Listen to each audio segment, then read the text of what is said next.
je remercie l'appel des patriotes et M. Philippe Artissot. Je félicite ce mouvement qui est né il y a un an, que nous avons toujours soutenu. Fidèle, c'est quand on a lancé l'appel des patriotes, nous étions les tout premiers à porter notre soutien sur ce mouvement. Et jusqu'à présent, nous n'avons pas failli. Nous sommes toujours avec ce mouvement, nous l'avons toujours soutenu. Ces idées sont les nôtres. Et je tiens à les féliciter pour cette conférence de presse que lui et ses amis ont organisée, pour ce débat que je trouve fort enrichissant, à pratiquement la veille d'une élection importante, qui est une élection présidentielle dans notre pays. Donc je pense que nous devons toujours faire en sorte que les choses puissent bien aller dans notre pays. Maintenant, j'ai quand même par rapport à ce qu'ils ont dit, quelques préoccupations, peut-être quelques remarques à faire et quelques questions à poser. Bon.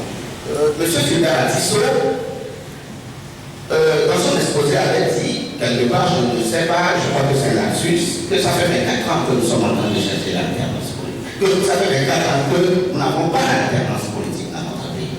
Je pense plutôt que ça fait 24 ans que nous sommes en train de chercher l'alternance politique dans notre pays et que nous ne l'avons pas. Mais depuis des années, nous sommes dans un régime unique que vous connaissez. Maintenant, vous allez donner la parole aux politiques que nous sommes, parce que vous avez estimé que cela nous concerne. En réalité, cela nous concerne au plus haut point. Et je vais apporter des éclaircissements à un certain nombre de choses. Monsieur Philippe Artissot a dit qu'il y a le conclave. Donc, nous sommes en conclave depuis un temps. Et que ce conclave, nous ne l'avons pas ouvert aux autres forces politiques. Et effectivement, c'est un conclave qui a débuté le premier ou le dernier entre le CSD et la coalition arc-en-ciel. Mais tout au long de nos travaux, je peux vous assurer, nous n'avons jamais fait économie de penser que nous sommes obligés de toutes les façons de nous ouvrir à nos frères de l'opposition. Et ce sujet a toujours constitué l'une de nos préoccupations au cours de nos travaux. Et quand vous suivez le communiqué que nous avons fait sortir la dernière fois, nous avons bien dit que nous allons nous ouvrir à toutes les forces de l'action et nous avons commencé par les partis politiques parce que c'est ça surtout qui est important pour nous. Nous allons nous ouvrir à tous les partis politiques et nous allons travailler ensemble avec tous ces partis politiques. Pour ce qui concerne l'adoucissement, vous avez dit qu'on a l'impression qu'à un moment donné, certaines partis politiques qui défendaient les réformes ont tendance plutôt à adoucir leur position par rapport à ça. En réalité, ce n'est pas le cas. Parce que vous savez très bien que, au contraire, nous avons quelques difficultés par rapport à cette promesse de réforme. Et c'est l'approche de ces réformes c'est-à-dire de réclamation de ces réformes qui diffèrent. Nous sommes tous personnes adoucies sa position par rapport à ces réformes. C'est la manière d'aborder ces réformes qui constitue donc un point de divergence. Il y a certains qui estiment que tous les signaux ont montré que le pouvoir en place ne peut pas faire les réformes. Nous y avons eu au Télécom 2, nous avons discuté au Télécom 2. Rien n'a été acté, surtout concernant la limitation du mandat présidentiel avec les filles. Mais le pouvoir a jugé bon de ramener ces tests avec ce bout de phrase. C'était en réalité pour mettre des difficultés au niveau de l'opposition. Parce que l'opposition a toujours défendu que M. Ford a signé ne pas se présenter à déjà fait de mandat. Donc, quand le test est arrivé à l'Assemblée nationale, il était demandé qu'il y ait une discussion transitoire qui permet à la fois de se présenter. C'est un en disant, donc c'est moi qui donne quitus aujourd'hui à Front National d'aller aux élections. Ce n'est pas l'opposition qui lui avait donné quitus d'arriver en 2005. L'opposition ne peut pas lui donner quitus d'aller en 2016. Si le test était revenu sans ce coup de phrase, l'opposition l'aurait quand même. Donc aujourd'hui, nous pensons que, comme tous les signaux montrent que le pouvoir ne veut pas faire les réformes, il faut que nous créions un rapport de force avant d'aborder cette réforme-là. Nous avons une stratégie pour l'obtention de cette réforme.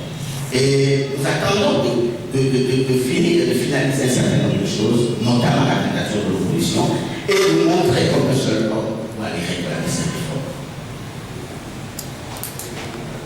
Pour ce qui concerne la proposition de loi, je suis tout à fait d'accord avec toi, M. Philippe Tissot, que l'opposition allait un cinquième pour faire une proposition de loi. Mais le problème qui revient, parce que quand vous avez dit tout à l'heure, vous avez dit que cette proposition de loi va se faire en l'embutant donc de cette partie, c'est-à-dire qui est litigieuse. Donc cela rejoindrait, ou bien rejoint tout ce que je viens de dire, que ce sera un peu comme si c'est l'opposition qui est en train de donner le motus à décider d'aller aux élections. Nous, ce que nous avons pensé, c'est que les réformes reviennent. Si les réformes reviennent et que on va voir la manière dont ces réformes vont revenir à l'Assemblée, que le projet de réforme revienne à l'Assemblée et que nous puissions envisager au niveau de qui va le faire. Non, c'est-à-dire le projet va revenir du gouvernement. Comme c'est un projet, ça veut dire que ce projet revient, au lieu d'une proposition de loi, que ce projet revienne, et qu'on a fait ça. Bon, donc, c'est les quelques éléments que je tiens à apporter par rapport à ce qui est dit. Maintenant, pour finir, je vais dire que tout à l'heure, vous avez dit de mettre sur pied une cellule pour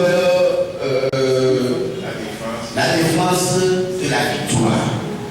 Donc, je peux dire qu'en réalité, l'alternance ne s'arrêtera pas à la défense de la victoire de l'opposition. Parce que quand nous avons la victoire, nous allons défendre cette victoire et on va nous proclamer vainqueur de ces élections. Mais il faudra surtout que nous puissions entrer en possession des instruments de gouvernance. Parce qu'on peut te proclamer victorieux et tu ne peux pas entrer en possession des instruments de la gouvernance. Donc que nous puissions trouver les moyens d'entrer réellement en possession des instruments de la gouvernance. Et cela aussi ne suffit pas. Il faut que nous puissions gouverner aussi tranquillement.